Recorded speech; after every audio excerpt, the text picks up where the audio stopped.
semua, perkenalkan nama saya Clara Dia Arabella, NIM ke84 2008. Tujuan penugasan ini untuk memenuhi mata kuliah teknologi pembelajaran dengan dosen pengampu Bapak Kufronuddin. Tujuan video pembelajaran ini untuk menyampaikan materi sosiologi tentang faktor apa saja yang mempengaruhi perubahan sosial. Nah, faktor ini itu dibagi menjadi dua, faktor internal dan faktor eksternal. Faktor internal adalah faktor yang berasal dari masyarakat itu sendiri, sedangkan faktor eksternal adalah faktor yang berasal dari luar masyarakat. Nah, faktor internal yang dapat menyebabkan perubahan sosial antara lain penemuan baru, konflik sosial, pemberontakan, dan dinamika penduduk. Sedangkan faktor eksternal ada bencana alam, peperangan, dan pengaruh budaya lain. Nih, aku jelasin satu-satu ya. Faktor internal yang mempengaruhi perubahan sosial seperti yang sudah aku jelasin di atas, terdapat 4 faktor internal yang dapat mempengaruhi perubahan sosial. Yang pertama, penemuan baru. Nah, penemuan baru itu terjadi akibat adanya ketidakpuasan masyarakat terhadap suatu hal. Contohnya nih, dulu kita itu mengirim pesan itu lewat SMS kan. Nah, sekarang itu ada aplikasi seperti WA, Line yang dapat mengirimkan gambar, video, sampai stiker canggih kan. Nah, penemuan baru itu sendiri itu dibagi menjadi 3 jenis. Ada discovery, invention, dan innovation. Nih, aku jelasin dulu ya satu-satu. Nah, yang pertama itu ada discovery. Adalah penemuan sesuatu yang sebenarnya itu sudah ada, namun belum diketahui oleh siapapun. Contohnya itu penemuan lokasi tambang batu bara di Kalimantan Selatan.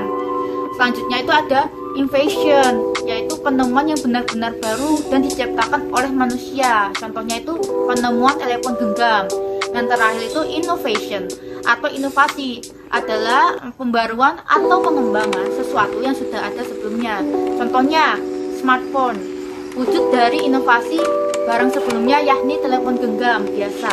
Yang kedua itu konflik sosial. Konflik dapat menyebabkan perubahan sosial karena yang terlibat di dalamnya adalah masyarakat itu sendiri. Konflik sendiri itu disebabkan oleh 3 hal: perbedaan pendapat, perbedaan kepentingan, dan kecemburuan sosial. Contohnya itu kebijakan yang dilakukan pemerintah, dan kadang itu menimbulkan konflik sosial, sehingga pemerintah itu harus merencanakan kembali kebijakan tersebut. Yang ketiga itu ada pemberontakan atau revolusi, yaitu usaha untuk menentang dan mengganti sistem atau tatanan yang telah lama berjalan karena adanya kekecewaan terhadap suatu sistem atau tatanan tersebut. Yang keempat itu dinamika penduduk, adalah perubahan kondisi penduduk.